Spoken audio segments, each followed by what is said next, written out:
Next, we would like to invite Colonel Ray Wilkinson. Colonel Ray Wilkinson serves as the Representative Deputy Lieutenant for Croydon, representing His Majesty's Lord Lieutenant in Greater London. He fosters connection with various communities, including charities and the military. Let's give a warm welcome to Colonel Ray Wilkinson. Manju, thanks again for inviting me, and thank you again to the team for organising it. These things don't just happen. Lots of people put in lots of work and they make them happen. And the fact that they happen so successfully says a lot for the team.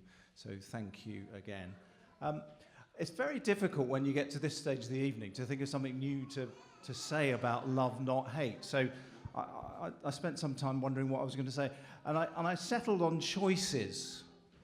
Because we all have choices. You know, every day you get up and you think, well, am I going to get up? Or am I going to have breakfast? Or am I going to go out the door? Or and actually, when I go out and I meet my first person, am I going to be nice to them? Or am I going to still be thinking at the back of my head about that awful news last night and have that in my head?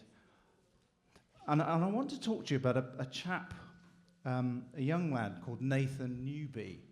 And I don't know if some of you may have heard about him, but he was awarded a bravery medal by the King last week. And it was the most amazing act.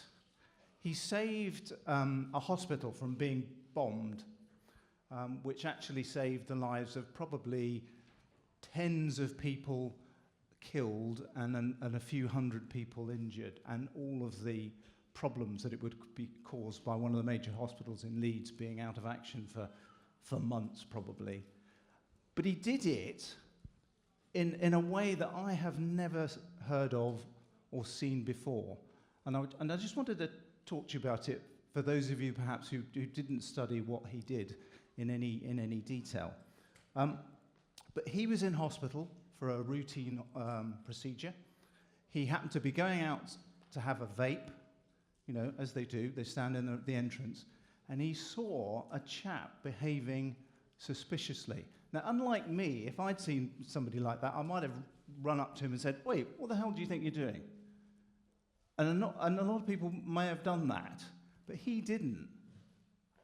For some reason, he adopted a very empathic response. And he walked up to the chap and said, hi, how are you doing?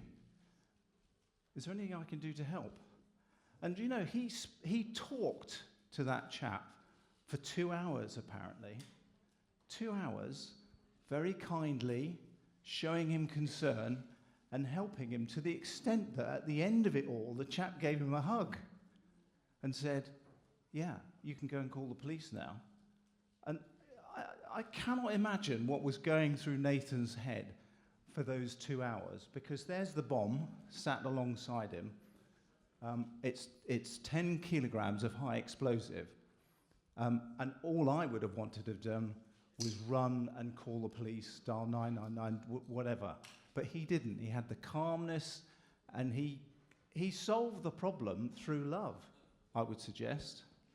So my point to you, or my request to you, is that when you're faced with that choice every day, and we all have a choice every day, please take the one that's resilient and positive and building things, not the one that destroys. Thank you.